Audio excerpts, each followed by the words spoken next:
Hello students, welcome to my channel EduSpark with Deepti. This side is Deepti and today we are going to continue our session that is generation of computer. Okay. तो अभी तक हम लोग पढ़ चुके हैं, जैसा कि आपको पता है कि ये कोर्स हिंदी पे है इसलिए मैं हिंदी में एक्सप्लेन करूँगी। अभी तक हम लोग पढ़ चुके हैं कि कितनी जनरेशन्स थी कंप्यूटर की। तो अभी तक हम 3 जनरेशन अपनी कवर कर चुके हैं। आज हम 4th जनरेशन के बारे में पढ़ेंगे और फिर से मैं आपको रिमाइंड करा देती हूँ कि आपको हिस्ट्री पीरियड टाइम आप बहुत अच्छे से याद रखना है, ठीक है। इसमें कुछ भी ऐसा अगर आपने गलती कर दी तो आपको मार्क्स नहीं मिलेंगे। इंटरव्यू में भी आपने अगर गलत बता दिया तो आप सेलेक्ट नहीं हो पाएंगे, ठीक है। तो 4th जनरेशन की हम बात कर लेते हैं। तो 4th जनरेशन का जो हिस्ट्री पीरियड है वो 1971 टू प्रेजेंट है, ओके। यानी कि 1971 से स्टार्ट हुआ था और अभी भी प्रेजेंट में ये चल रहा है। अच्छा, सब में चेंजेस हुए थे, सारी जनरेशन में कुछ ना कुछ चेंजेस हुआ है। कहीं पे वैक्यूम ट्यूब यूज़ हुई, कहीं पे ट्रांजिस्टर हुए हैं, कहीं पे आईसीज हुई हैं। तो 4th जनरेशन में क्या यूज़ हुआ है? माइक्रो प्रोसेसर यूज़ हुआ है, ठीक है। माइक्रो प्रोसेसर क्या होता है? एक बहुत ही छोटी small C processing unit device होती है इनसाइड किसके होती है? सीपीयू के। यानी कि very small processing unit inside a CPU. CPU के अंदर एक बहुत छोटी सी प्रोसेसिंग यूनिट होती है जिसका मेनली परफॉर्मिंग का काम होता है बहुत सारे अर्थमेटिक और लॉजिक फंक्शंस या फिर ऑपरेशंस को सिग्नल देना या फिर उनको प्रोसीड आउट करना, ठीक है। तो अब इसकी हम डेफिनेशन देख लेते हैं।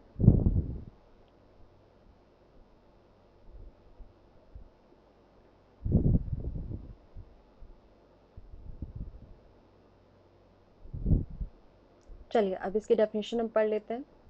The fourth generation introduced the microprocessor which combined all the components of a computer's central processing unit onto a single chip। यानी कि जो हमारा 4th जनरेशन कंप्यूटर है उसने क्या इंट्रोड्यूस किया? माइक्रो प्रोसेसर्स को इंट्रोड्यूस किया, ठीक है। माइक्रो प्रोसेसर मैंने बता ही दिया माइक्रो प्रोसेसर क्या होता है। अब micro processor which combined all the components of a computer, यानी कि जिसने क्या किया कि जितने भी कंप्यूटर कंपोनेंट्स थे हमारे कंप्यूटर को उन सबको एक साथ में कंबाइन किया और क्या बना दिया? सीपीयू के साथ एक सिंगल चिप बना दी, ठीक है। The innovation drastically reduce the size and cost of computers leading to the rise of personal computers. अब किस में राइजेस आ गई? पर्सनल कंप्यूटर, खुद के कंप्यूटर्स हो गए। कैसे हो गए? क्योंकि उसकी साइज और कॉस्ट को जो रिड्यूस कर दिया गया, कम कर दिया गया, ठीक है। क्योंकि अभी तक क्या हो रहा था? साइज का हर जनरेशन में साइज चेंज हो रही है, हर जनरेशन में हमारी कॉस्ट चेंज हो रही थी, हर जनरेशन में हमारी पावर सप्लाई चेंज हो रही थी, ठीक है। तो इस जनरेशन में आकर क्या हुआ? लोगों के खुद से पर्सनल कंप्यूटर्स हो गए, साइज़ बहुत अच्छी हो गई, कॉस्ट हो गई, जिसके थ्रू क्या हो रहा था? अफोर्डेबल हो गया, या फिर हम कह सकते हैं कि साइज़ ऐसी होगी कि हम इसको ईजिली अपने घर में भी कहीं पर भी रख सकते थे, ठीक है। तो अब हम इसके की फीचर्स की बात कर लेते हैं। की फीचर्स में क्या है कि मैंने बता रखा है की फीचर्स बहुत इंपॉर्टेंट हमें समझने के लिए या फिर हमें आंसर राइटिंग के लिए। क्योंकि होता ऐसा है ना कि जब हम किसी चीज़ के बारे में लिखते हैं तो प्रॉपर हमें उस चीज़ की नॉलेज होनी चाहिए। अच्छा, आप लोग मुझे, अगर आपको ये समझ में आता है ना तो आप मुझे कमेंट करिएगा कि yes I am learning, yes I am understanding, yes I am watching your videos, जिससे मुझे पता चले कि हाँ, कौन सा बच्चा बीसीए कर रहा है उसने वॉच किया, या फिर कौन से कॉलेज से आप वॉच कर, कौन से कॉलेज के स्टूडेंट हो आप वॉच कर रहे हो, तो ये भी मुझे बताइएगा, ठीक है, जिससे मुझे आइडिया लग सके कि कौन कौन से बच्चे इसको पढ़ रहे हैं। चलिए अब हम की फीचर्स देख लेते हैं। तो बेटा ये भी जो है ना मोस्ट इंपॉर्टेंट टॉपिक है। मोस्ट इंपॉर्टेंट मैं क्यों कह रही हूँ? क्योंकि जो हमारी फर्स्ट यूनिट है ये बहुत ही ज़्यादा इंपॉर्टेंट हमारे एग्जाम के लिए। ये जनरेशन हमें कंप्यूटर की बहुत अच्छे से आनी चाहिए, कौन से जनरेशन में हम क्या यूज़ करते हैं ये भी हमको बहुत अच्छे से पता होना चाहिए, और जो हम यूज़ कर रहे हैं ना बेटा उस चीज़ के बारे में भी हमको अच्छे से पता होना चाहिए। क्योंकि जैसे हम हमसे क्या होता है, वाइवा में भी बहुत सारे क्वेश्चंस कर दिए जाते हैं कि बताइए ट्रांजिस्टर क्या होता है, बताइए माइक्रो प्रोसेसर क्या होता है, अच्छा ये बताइए कौन से जनरेशन में यूज़ होता है, या फिर ये बताइए इसका हिस्ट्री पीरियड ऑफ टाइम क्या है।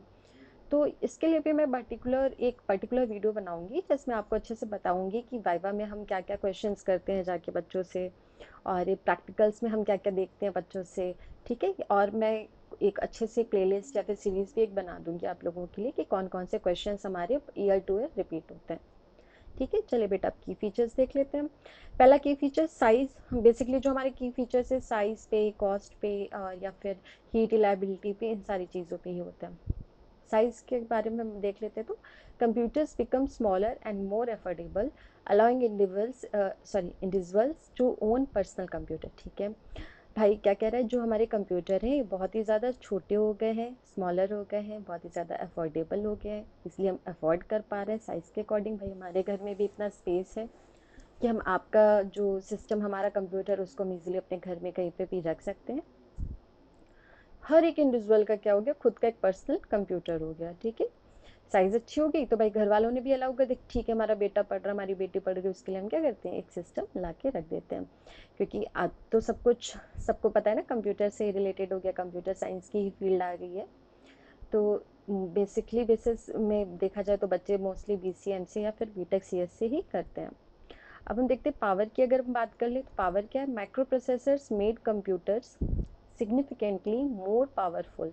जो माइक्रो प्रोसेसर है ना कंप्यूटर में, वो क्या कर रहे हैं कि जो पावर सप्लाई थी उसकी वजह से उसको बहुत पावरफुल बना रहे हैं, कैपेबल बना रहे हैं और कॉम्प्लेक्स टास्क को हैंडल कर पा रहे हैं। ठीक है, मतलब जो हीटिंग का इश्यूज था वो सब भी काफ़ी क्लियर हो चुका था, पावर कंजम्पशन बहुत अच्छे हो गई थी और बहुत सारे मल्टीपल टास्क को भी हम बहुत अच्छी तरीके से कर पा रहे थे, या फिर कह सकते हैं कॉम्प्लेक्स टास्क को भी बहुत अच्छी तरीके से कर पा रहे थे। लास्ट जो हमारा पॉइंट है वो है यूज़र इंटरफेस। ठीक है, लास्ट जो हमारा पॉइंट है वो है यूज़र इंटरफेस।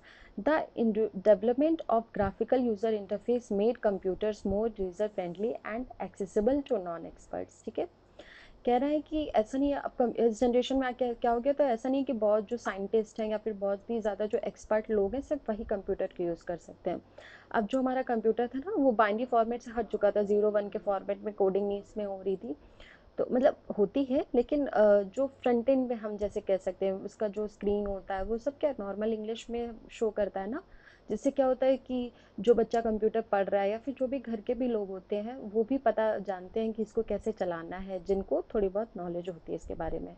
तो वो कैसे हो गया, डेवलपमेंट हो गया GUI का, ग्राफिकल यूज़र इंटरफेस का डेवलपमेंट हो गया, जिसकी वजह से हमारे जो कंप्यूटर थे वो बहुत ही ज़्यादा यूज़र फ्रेंडली हो गए।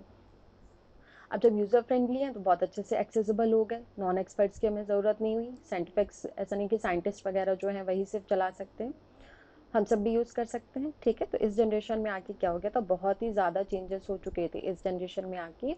एक कंप्यूटर को एक बहुत ही ज़्यादा रिलायबल बना दिया गया था, साइज़ बहुत अच्छी कर दी गई थी और जो भी हमारे जो नॉन साइंटिफिक या फिर नॉन एक्सपर्ट्स लोग थे उनकी भी ज़रूरत नहीं पड़ती थी, बहुत ही ज़्यादा यूज़र फ्रेंडली हो गया और ये प्रेजेंट टाइम तक भी चल रहा है। अगर इसके हिस्ट्री पीरियड की हम बात करते हैं तो प्रेजेंट टाइम तक चल रहा है। अच्छा, अभी हम जैसे कि अभी मैं बता चुकी हूँ कि इंपॉर्टेंट टॉपिक है, हिस्ट्री पीरियड वगैरह का बहुत ही ज़्यादा ध्यान रखिएगा, कौन सी जनरेशन में क्या चेंजेस हुए, क्या चीज़ इंट्रोड्यूस कराई गई है, इन सब चीज़ों के भी बहुत अच्छे से ध्यान रखिएगा। और हाँ, अगर जैसे मैंने आपको बताया ना कि अगर आपको ये वीडियो अच्छे से समझ में आ रहा है तो प्लीज़ लाइक करिए, शेयर करिए अपने फ्रेंड्स के साथ, क्योंकि फ्रेंड्स के साथ शेयर करेंगे जिससे क्या होता है, क्वेश्चनिंग आपकी बढ़ती है, एक दूसरे से क्वेश्चंस करना, एक दूसरे को टॉपिक्स क्लियर करना। भाई कॉलेज जाएंगे, एग्ज़ाम का टाइम है या फिर वैसे भी सेमेस्टर्स चल रहे हैं, तो आप क्या करोगे, अपने फ्रेंड्स को अच्छे से एक्सप्लेन करोगे, क्योंकि हमारे कॉलेजेस में ऐसा ही होता है, अगर हम प्रॉपर इंग्लिश में ही पढ़ाएंगे तो बच्चों को बहुत ईजिली से समझ में नहीं आता है। इसीलिए फ्रेंड्स क्या करते हैं भाई, अच्छे से वीडियोस देखते हैं फिर एक दूसरे फ्रेंड को अच्छे से एक्सप्लेन करते हैं। अगर वो अपनी फैकल्टी से इतने ज़्यादा या फिर अपने असिस्टेंट प्रोफेसर से इतने ज़्यादा फ्रेंडली नहीं हो पाते हैं, या फिर बहुत से ऐसी जगह होती है जहाँ पे बच्चों को अच्छे से एक्सप्लेन नहीं किया जाता है, तो ये आपके लिए हेल्पफुल होगा, जहाँ पे आप इजीली अच्छी लैंग्वेजेस में उसको समझ सकते हैं सिंपल तरीके से। और जैसा कि मैंने बोला है आपको कि प्लीज़ कमेंट करिए, कमेंट करके मुझे ये ज़रूर बताइएगा कि बेटा आप कहाँ से इस वीडियो को देख रहे हो, कौन से कॉलेज से देख रहे हो या फिर कौन से सिटी से देख रहे हो, आपको ये वीडियो पसंद आ रहा है तो लाइक करके मुझे ज़रूर भेजिएगा। ठीक है, ओके, थैंक यू, अच्छे से पढ़िए और अपना सेमेस्टर एग्ज़ाम अच्छे से दीजिए।